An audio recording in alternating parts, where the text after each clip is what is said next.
By conducting a brief historical survey, it is clear that no great nation or empire endures permanently across the ages. Indeed, great civilizations are not murdered, they succumb to their own devices. While many civilizations fall due to their actions or inactions, their demise is often assisted.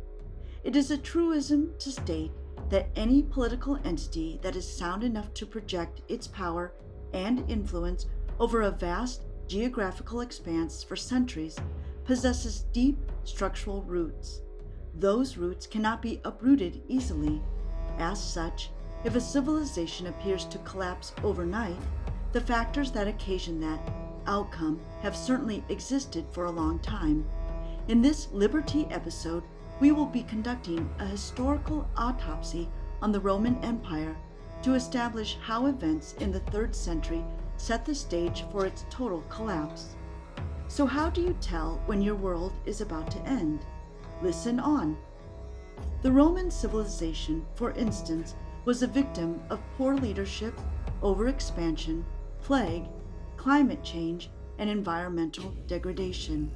Unfortunately, the greatness of a civilization does not slow its decline. In historical scholarship, the period from AD 235 to AD 285 is popularly known as the 3rd century crisis, the Imperial Crisis, or the Military Anarchy.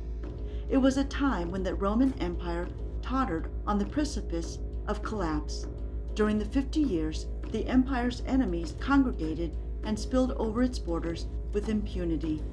Additionally, during the period, 24 emperors ruled the empire, and none of them was able to exert lasting control.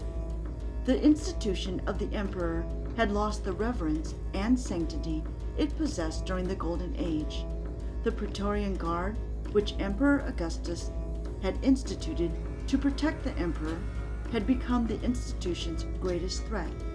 Many an emperor fell by its hand during the Imperial Crisis. The 3rd century crisis was kick-started by the death of Emperor Severus Septimius, who the infamous Praetorian Guard murdered. Attempts by his son Caracalla to rely on the military to cement his power proved futile shortly after he ascended into power. Emperor Severus Septimius had commenced a policy of bribing the military to buy its loyalty. He raised their annual pay from 300 to 500 denarii. While this helped him enlarge the military, which was critical in his efforts to eliminate Rome's enemies, it created a dangerous precedent. Servius debased the empire's currency to afford to pay the military, and while this act did not precipitate immediate economic consequences, it set a stage for his predecessors to do the same. This problem would rear its ugly head after the death of Emperor Alexander Severus, the last emperor of the Severus dynasty. Furthermore, by bribing the military, Septimius Severus weakened the office of the emperor so much that it was readily available to the highest bidder. Traditionally, the office of the emperor was sacrosanct, and while the emperor indulged the military occasionally, its loyalty to him was unconditional. Roman emperors are honor-bound to protect the empire at whatever cost. When the Sassanids of Persia threatened the empire's eastern frontier, Emperor Alexander Severus, clinging to his mother's skirts with teary eyes and a heavy heart, set out to the east to defend his empire. Unfortunately, Alexander was too attached to his mother to exercise his mind independently. This, coupled with several unsuccessful military campaigns, caused the military to regard him poorly. For instance, instead of engaging his aggressors in battle, he opted to buy them off. During the Germanic campaign, Alexander Severus proved to be utterly incapable of handling the marital rigors of an emperor. The Praetorian Guard, as they are wont to do, descended upon him and his mother, executed them, and installed Maximinus Thrax as emperor. Maximinus Thrax was the first barracks emperor. Many more would come and go in this fashion throughout the crisis. Traditionally, Roman emperors ascended office through an elaborate succession system. Barrack emperors came to power due to their popularity and ability to produce tangible results. Between the reign of Alexander Severus and Emperor Diocletian, over 20 Barrack emperors rose and fell in swift succession. The first of Barrack emperors, Maximinus Thrax, ruled for 3 years when his men, tired of war, executed him. Revolting against Maximinus Thrax, the Senate appointed Gordian I and his son Gordian II as co-emperors. Their rule lasted a measly 22 days. Following the deaths of Gordian I and II, the Senate appointed senators Balbinius and Pupinius as co-emperors. The Praetorian Guards executed the two shortly after their installation. Gordian III then ascended the throne. Shortly afterward, he was assassinated by the chief of the Praetorian Guard, Philip the Arab, who was also assassinated. Philip's successor, Decius, attempted to restore sanity within the empire, but he is most remembered for instigating widespread persecutions against Christians.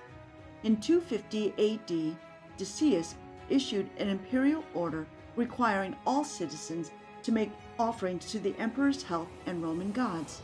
This order presented an insurmountable hurdle to monotheistic religions such as Christianity.